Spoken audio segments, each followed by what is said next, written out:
小镇里接连发生了3起奸杀案，一时间人心惶惶，镇上的女人们谁也不敢独自出门。可偏偏这个叫南珠的妹子不信邪，冒着大雨独自行走在小路上，好在结果没有出现意外。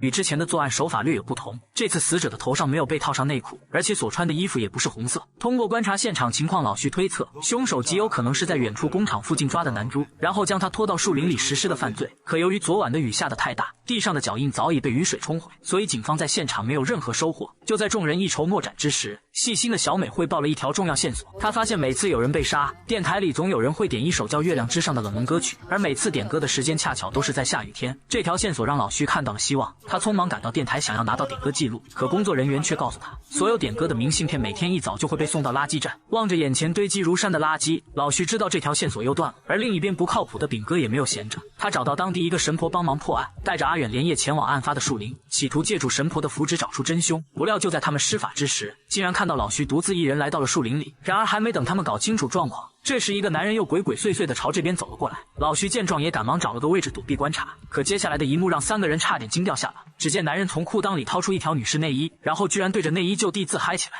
这时阿远不小心踩到地上一根树枝，吓得男人提起裤子疯狂逃跑。3个警察也立马起身开始追击，双方随即展开一场激烈的追逐大战。最终男人逃进了附近的夜间工厂，只见工厂里人头攒动，显然对方已经混在了工人当中。眼看到手的鸭子就要飞走，好在炳哥的观察力无比惊人，一眼就锁定男人自嗨时露出的黄色裤头，成功将这个变态男抓捕归案。此局也让老徐彻底刷新了对炳哥的认知。可是接下来的审问却并不顺利，尽管变态男承认了树林里自嗨的事实，但他却认为这个行为并不犯法。之所以选择在案发地点，一是因为树林里的空气好，二是他想感受一下那里的犯罪气息。这样的回答自然无法让炳哥满意，他用自己独有的方式开始审讯。由于长时间的高压逼问，变态男竟然真的承认了自己是凶手，甚至说自己还曾在学校的厕所里杀过人。这句话立刻引起了老徐的关注，因为就在几天前的雨夜，2个学生也同样提到过学校厕所里有杀人犯。老徐立刻前往学校去调查，他找到那天夜里碰到的女学生，可女孩并不知道厕所杀人犯更多细节，她也只是道听途说的罢了。老徐只好去厕所寻找线索。一个女老师告诉他，留言可能与后山那个叫英子的女人有关，因为大家在厕所里经常会听见她的哭声。随后老徐在后山上找到了英子，可对方见到他后异常惊恐，二话不说直接躲进了屋里。没办法，老徐只好请小美过来帮忙，这才让英子慢慢放下了戒心，将自己的恐怖经历说了出来。